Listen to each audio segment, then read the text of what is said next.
qu'il est facile, ce choix. L'indifférence plutôt que la haine. Quelle belle position il m'est donné d'incarner aujourd'hui.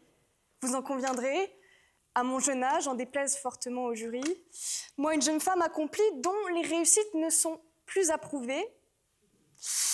Il vous est donc tristement évident que l'insidieuse haine alimentée par quelconque injustice ne m'est pas étrangère. Moi, élève d'une prépa du 16e arrondissement de Paris, qui plus est d'une prépa privée, fille de, comme on aime dire dans les hautes sphères, d'expatriés, lestée dès la naissance du plus grand fardeau que la société française ait porté, non pas un, mais 2 parents carabins. Enfin bon, entre défavorisés, on sait se déceler. En résumé, il m'est bien difficile, sans faire preuve d'une certaine naïveté intellectuelle, d'affirmer que face à la contrariété la plus sourde, il est facile de défendre a posteriori, à la différence de mon valeureux adversaire, que l'indifférence n'est pas plus dangereuse que la haine. Bon, maintenant j'ai perdu la moitié de la salle, et la deuxième se demande si j'ai bien compris quel était mon sujet. Mais justement, voici sa substantive moelle. Il n'est pas question de distinction entre raison et passion, entre sagesse stoïcienne ancrée dans le memento mori et de ce penchant triste qu'est la haine. Ainsi, je referme ce boulevard qui m'octroierait une victoire bien trop facile et quelque peu illégitime. J'ose aller plus loin.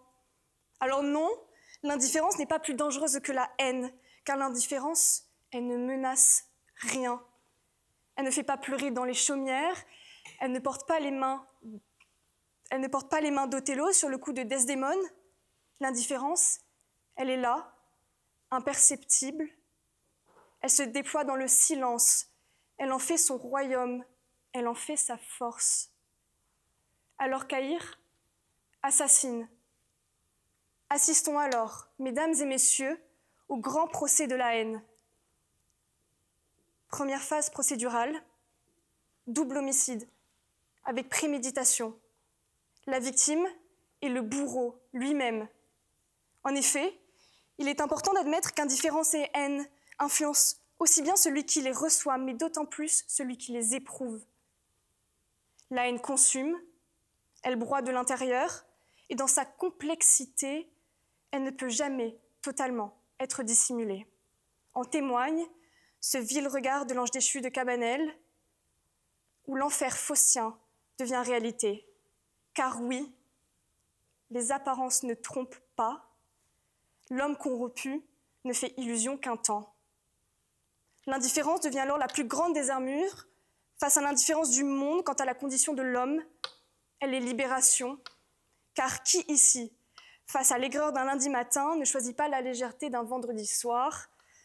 En témoigne l'intemporelle devise bien connue de tous, work hard, play hard.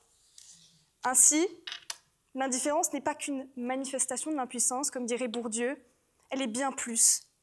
L'indifférence, c'est se choisir soi, c'est exalter le futur plutôt que la justice particulière.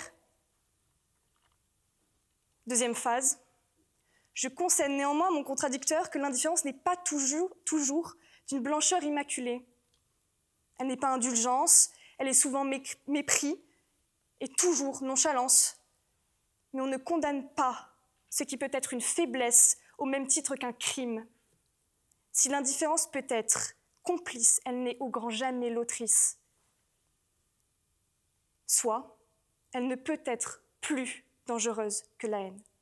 Car la haine, contrairement à l'indifférence, elle se propage de cœur en cœur. Elle s'infiltre partout, dans les endroits même où elle en est originairement bien gardée, du crime passionnel à l'infanticide de m'aider. Car s'il est beau d'aimer à la folie, je préfère follement que l'on m'aime raisonnablement. On n'est jamais mieux ceux que l'on a aimés. S'il y a un pas entre l'amour et la haine, je choisirai 1000 fois l'abîme entre l'indifférence et l'amour. Bien entendu, il est facile de plaider qu'il n'y a pas plus grande torture que la négation de la différence de l'autre, que suppose l'indifférence. Mais enfin, où sont mes audacieux? Voilà le grand appel de toute cette diatribe. Moi, je vous l'assure, il est possible d'échapper à l'indifférence. Mais la haine, elle, vous poursuit partout et toujours, peu importe l'épaisseur des murs, leur hauteur qu'il soit en acier ou en bois du cheval de Troie, car quand il se fut assis sur sa chaise dans l'ombre et qu'on eut sur son front refermé le terrain, l'œil était dans l'ombre, dans la tombe, et regardait Caïn. Ainsi doit-on se résoudre à s'apitoyer sur notre sort, à s'étonner d'un bonjour ou merci oublié? Doit-on être objet du regard d'autrui et n'exister que parce que le ciel nous l'autorise? Je suis désolée, mais sur ce point, je me permets de contredire notre très cher Sartre. Il est possible de s'émanciper. Alors j'ose espérer que pour vous aussi le verdict est tonitruant. Soyons juges, et cette fois juges du bon parti, pour que tout soit limpide. Si la haine rit du malheur d'autrui, l'indifférence peut être écartée d'un bon vieux et franc va te faire HEC.